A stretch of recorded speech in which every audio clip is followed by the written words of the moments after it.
وی په عمل کثیر باندې منځ ماتیږي او کنه یو عمل بیا بیا کې دي ته عمل کثیر وی په عمل کثیر منځ ماتیږي کنه په منځ دوران کې ک ټلیفون راغی رنګټون کولاو شو یا منځ کې ټوپه وغورځیدا دا عمل کثیر کې راضی کنه راضی جواب دا دی ګلابا چې د عمل کثیر وضاحت هم دا دی چې لغت کې په معنی د زیات کار کولو زیات کار ته وی عمل کثیر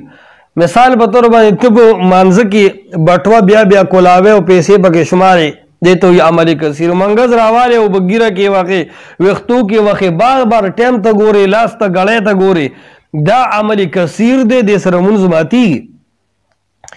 سعودي فتاوا د اللجنه الدائمه خلق ته اللجنه وی خدا لفظ غلط دی ویسا شیخ صاحب رحمه الله تعالی رحمتا واسعه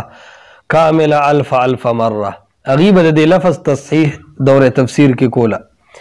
نو اللجنه الدائمه کې ویل دي عمل کثیر هغه عمل دی چې د مانزه خشوع حضور ختم کی اډو څوک وړي نه چې دا سړی منستولار دی بس دا عمل کثیر ده بغیر د حاجت او د ضرورت نه حرکات کثیره کول ځان په یوه حساب ګراول دا ټول عمل کثیر کې راځي د منځ باطلی خو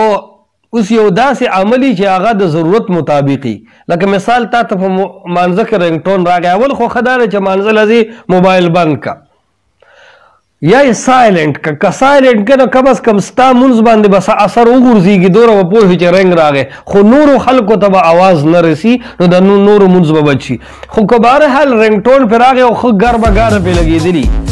بیا خو طریقه دا ده چې په مانځه کې هم دا موبایل راواله او بند که پورا یې بند کا صرف کینسل کوم هغه کال مکمل موبایل بند که چې بیا بیا د ترنګ نه راځي اوس دا د ضرورت وجه ده دې سره مونځ نه ماتیږي په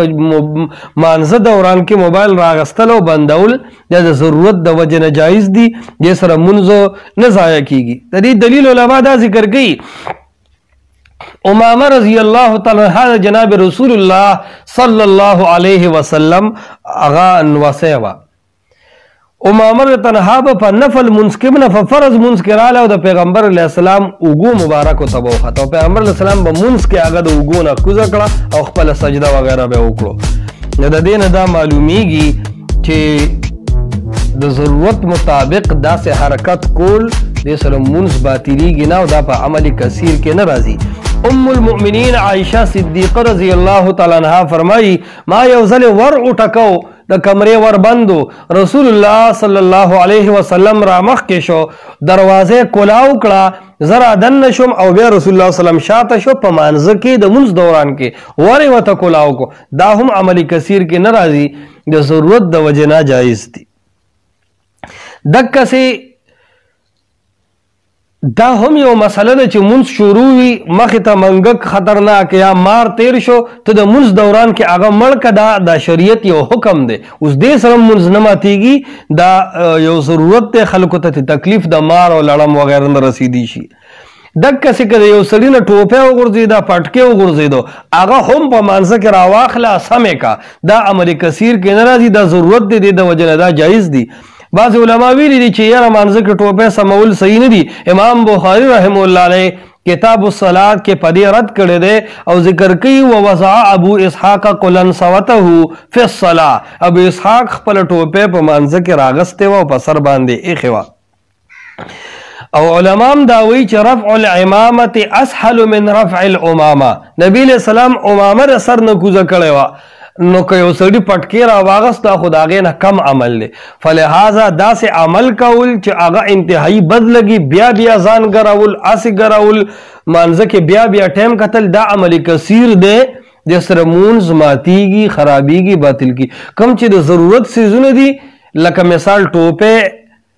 مانځه کې سمول په سر کې ښودل د سره مونځ نه ماتیږي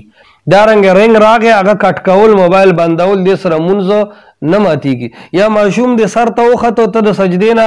سر اوچته هغه به راوغورځېږي لاس په به مات شي هغه په لاس باندې ښکته کېدی او بیا ته پاسې دا د ضرورت څیزونه دي د سره مونځ نه ماتیږي او دا په عمل کثیر کې هم شامل نه دي